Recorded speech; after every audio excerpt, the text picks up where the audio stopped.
this presentation, we are going to talk about white matter. White matter is a substance of the central nervous system consisting of myelinated nerve fibers. Nerve fibers contain especially many axons.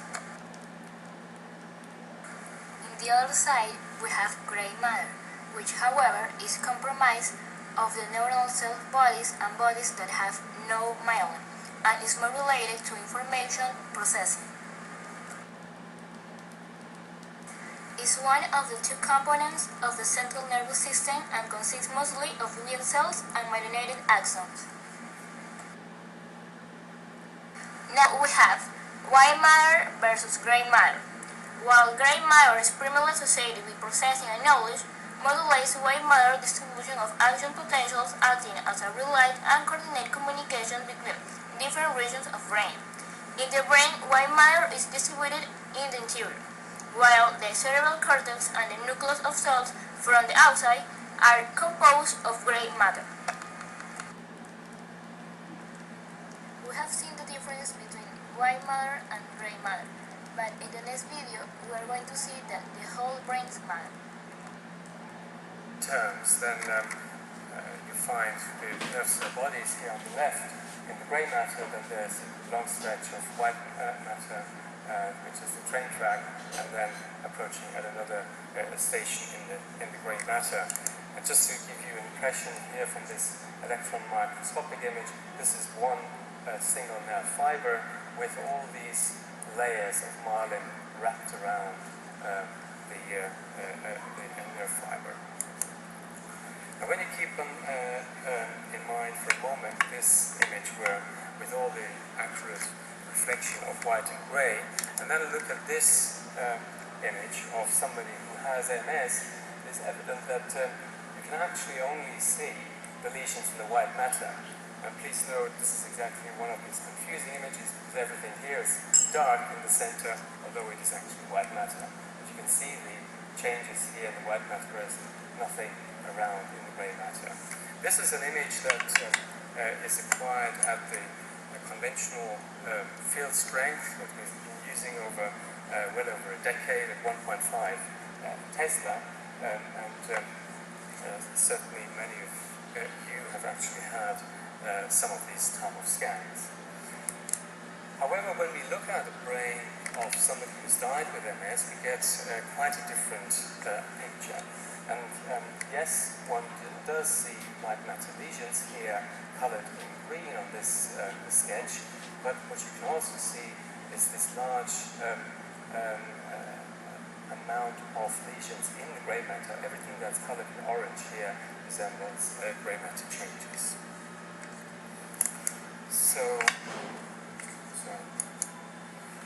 Only recently we've become much more aware of this during life, and that has to do with the better technique to depict these. So here you can see the lesion in the white matter, and here as well in the grey matter or at the grey-white matter interface. So my first conclusion really is that in the past we focused on MS as a white matter disease because lesions in the white matter are so easy to spot. But hang on a minute, you'd say MS is a demyelinating disease, and we've seen this nerve fiber wrapped in myelin in the white matter. So how does that fit together? And the answer for that is, or one answer for that is here. This is now a spinal cord, a section of that, and it's colored or stained with a dye that stains myelin. And now in the spinal cord, it's kind of the other way around as it is in the brain. You would have here in this central part, which looks like a butterfly, the grey matter and the white matter on the outside.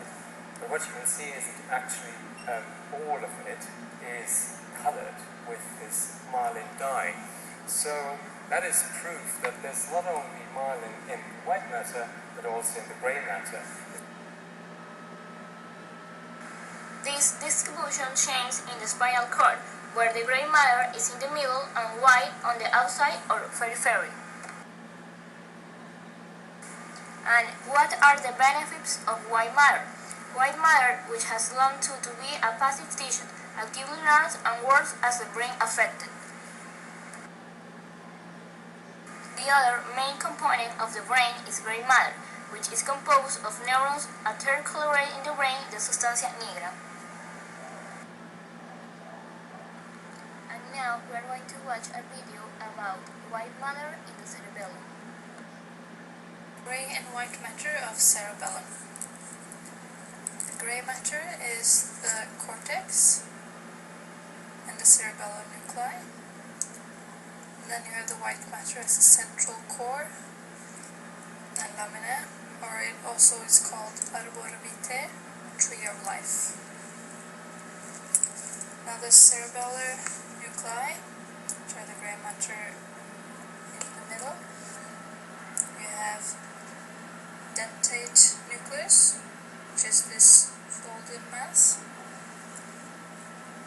It is open medially as hilum. Then you have embuliform. Something that is really important for us to know is that white matter can sometimes appear darker than gray matter on a microscope slide. And now we are going to talk about white matter structure. White matter is composed of bundles of myelinated nerve cells processes or axons which connect various gray matter areas, the location of nerve cells body of the brain to each other, and carry nerve impulse between neurons.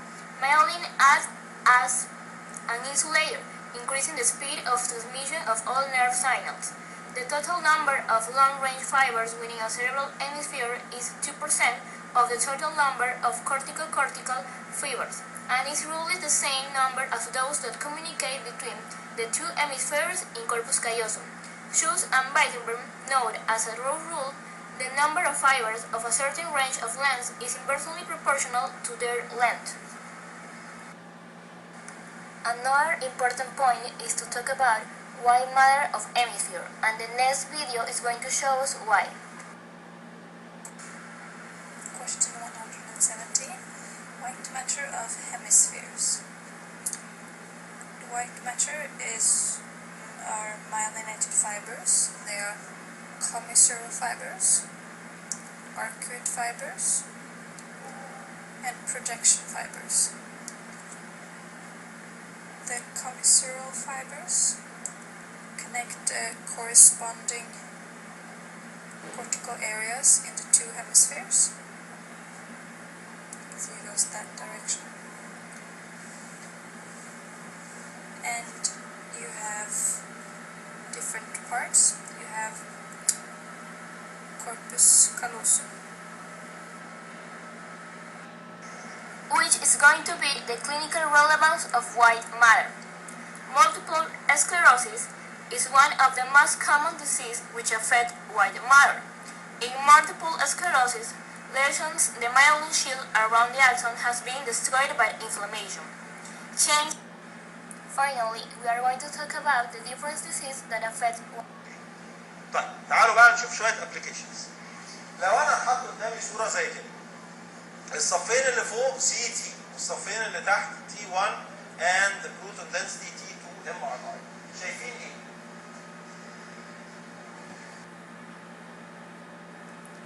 And that's all for today's presentation.